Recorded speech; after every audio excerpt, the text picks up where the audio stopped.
J, J, J, J, J, J, J, J, J, J, J, J, J, J, J, J, J, jam, jam, jam, jet. Hi friends, it's Teacher Rainy again. Can you guess what today we learn? Today we learn the letter J. J. J. J. The letter J make the sound J. J. J. J.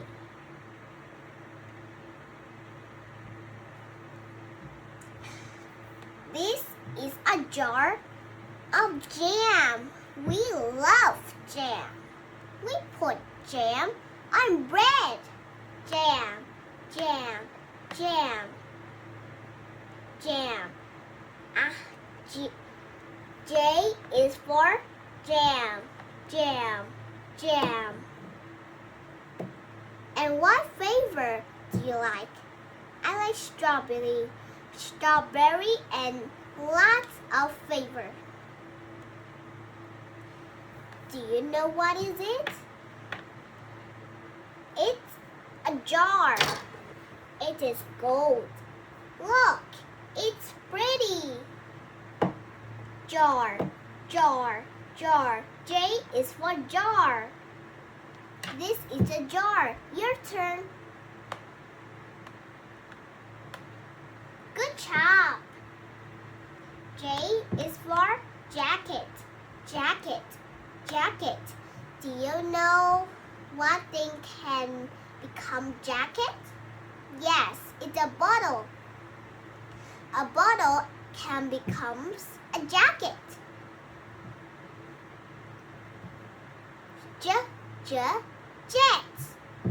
Look, it's a plane, and people can call it a jet. Jet, jet, jet. Good job. Wow, yum. It looks delicious. Well, look, what is it? It's a jelly. We love jelly very much. Look, the jelly is purple. It looks delicious. J is for jelly. Say with me, jelly, jelly, jelly. Now we learn again that letter, J. I will point to the picture and you read. What letter is it? Yes. What is it? It's a jar of jam. What is it? A jar. Good job. A jacket. A plane. What is it?